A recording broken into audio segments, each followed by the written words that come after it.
Thank you, Mr. Speaker. Mr. Speaker, this special motion is unprecedented but contemplated by the Constitution, and I support it. Let it be a lesson, Mr. Speaker, that be you ever so high, the Constitution is still above you. Mr. Speaker, some have told me and have told us that this is not our war. But, Mr. Speaker, they do not know that in circumstances of combat, a bystander is at greater risk than a combatant. You must choose your sides. And I've chosen, Mr. Speaker, after listening to the display of jingoism by the Deputy President, after listening to the self-entitlement for 2.5 hours, after listening to the disdain of governance institutions, this Parliament and the courts, after listening to the DP threatening that Parliament and the court should know that it's not easy to remove a Deputy President who had 7.2 million votes. Mr. Speaker, after treating Kenyans as fools by trying to mislead on the intent and purpose of his utterances on the idea of government being a company, it was easy for me to make a decision to cast my lot with impeachment of the Deputy President. Mr. Speaker, there can be much to say on the reasons. It is easy, for example, Mr. Speaker, to talk about the confessions of the Deputy President regarding 600 million that his son under 30 years was able to acquire. And he says, without tabling any evidence, that it was acquired from a bank. But he admits, Mr. Speaker, more importantly, two things. One, that the property in issue was government property irregularly acquired without the usual procurement processes. He also admits, Mr. Speaker, that the son was able to be given, a moratorium of 1 year not to pay anything while enjoying the proceeds. And the DP thinks there's nothing wrong with that. It is for good reason that the anti-corruption laws in this country do not limit themselves to the individual. They go to the spouse and the children. It is for such reasons. Mr. Speaker, it is also interesting that the DP admits to abuse of office. How does it do that? The DP admits to abuse of office on the issue of KEMSA. It is important, and this bears repetition, that the evidence tabled by the Honorable Mutuse includes an affidavit by Dr. Mulwa. That affidavit at paragraph 5 is very instructive, and it says that the DP's phone calls was aimed at interfering and covering procurement irregularities. And that is on a direct affidavit. But more importantly, if you look at page 69, you will see the SMSs. And that SMS, the son of the Deputy President, Dr. Ikinu Rigathi, has the courage to say that there is a document for His Excellency we are trying to collect, not for himself, not for any other company, for His Excellency. And the fact, Mr. Speaker, that the DP admits to these processes and sees nothing wrong with it is a very serious matter of integrity. But, Mr. Speaker, I'll not speak to all those two. I'll speak to a more fundamental fact. The blatant justification of discrimination and insightful utterances against Kenyans. That is where I want to focus, Mr. Speaker. Mr. Speaker, in this, the DP and have gone through the documents. There are various clips where the DP repeats this, that Kenya is a company and those who did not vote for Kenya Kwanza are not entitled to enjoy the proceeds from that company. What worries me, Mr. Speaker, is that with a straight face, the DP could appear on live television and justify these utterances. How does he justify it?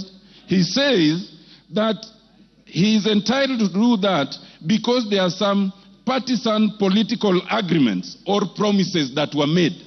What does that mean? The DP elevates promises at a political party level above the National Cohesion and Integration Act, Section 13. He elevates those promises at a political party level above the Constitution of Kenya. There are 15 different articles that speaks against this. The fact that the DP can think that he can justify such utterances and elevate these agreements above the law and the constitution is the clearest evidence that he must go because he has breached the constitution. It is important to note that Article 145, 1A and C do not say that if you are respecting a political promise, then you can breach the constitution. If that was to be the case, Article 24 would include that as a limitation. It does not include. If you want one reason, members, to impeach the deputy president is because he has admitted to breaching the constitution on account of a political promise. Mr. Speaker, Article 145 1B is another interesting one, and it speaks to serious reasons to believe that the DP has breached the constitution. You do not need the hard evidence. Members, remember, for conviction, that is for courts. We are not a court of law. Ours is to look at the evidence and see if there's a serious reasons to believe. Those serious reasons speak to integrity. They speak to impropriety. And if you look at them and then find that there's some impropriety, then ground 7 will have been proved. Ground 7 talks of the issue of acquired property coming to 5.2 billion. What struck me, Mr. Speaker, is that the deputy president took 1.5 hours to explain why he's not corrupt. Of the 2.5 hours, 90 minutes was to explain why he is not corrupt. The very fact that you take 90 minutes to explain you are not corrupt is prima facie evidence of corruption.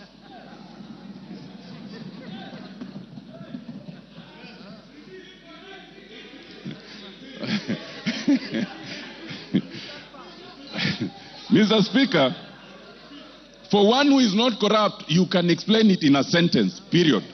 To take 90 minutes is in itself prima facie evidence that there's corruption. Mr. Speaker, on the KEMSA issue, other than their affidavit and their interference, the affidavit, the DP then admits interference. Whoever advised the DP to do that live interview could not have had his interests at heart, but has made our work much the easier. Because now there are self-incriminations, confessions, and admissions that we can work with. Mr. Speaker, it is clear from yesterday's presentation that the deputy president can no longer deputize the president. The role of any deputy under the constitution is to deputize. Mr. Speaker, I crave for just 2 more minutes.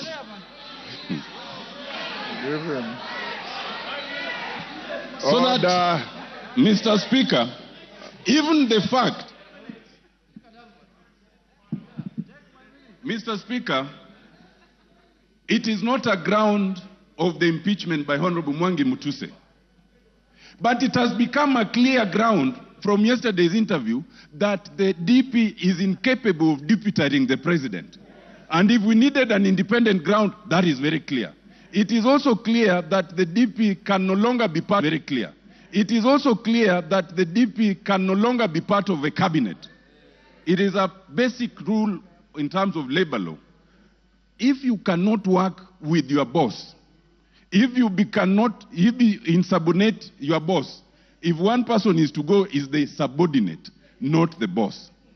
Mr. Speaker,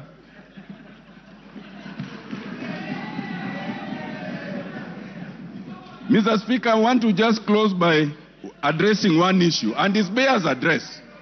Some Kenyans, hello, Mr. Speaker, it is important to address this issue. Some Kenyans want us to divert attention from the impeachment that is before us.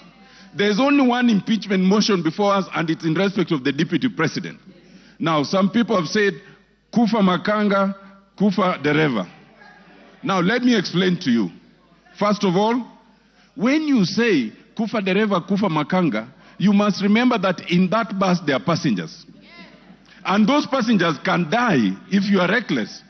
In this case, those passengers are Kenyans. We as parliament must navigate that issue so carefully that the passengers called Kenyans remain safe.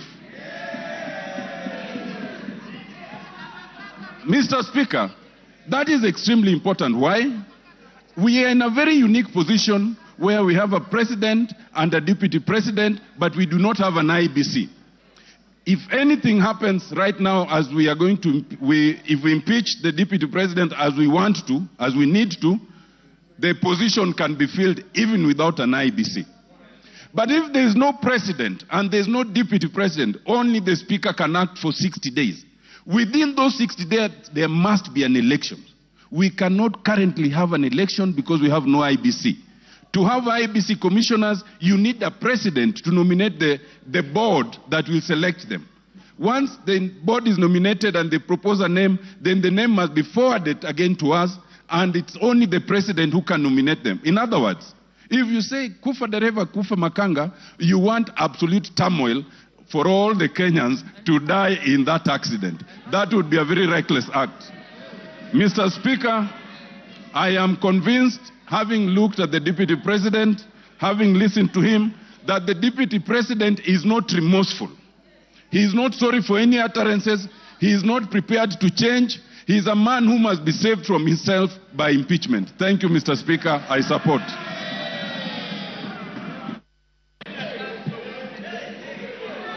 George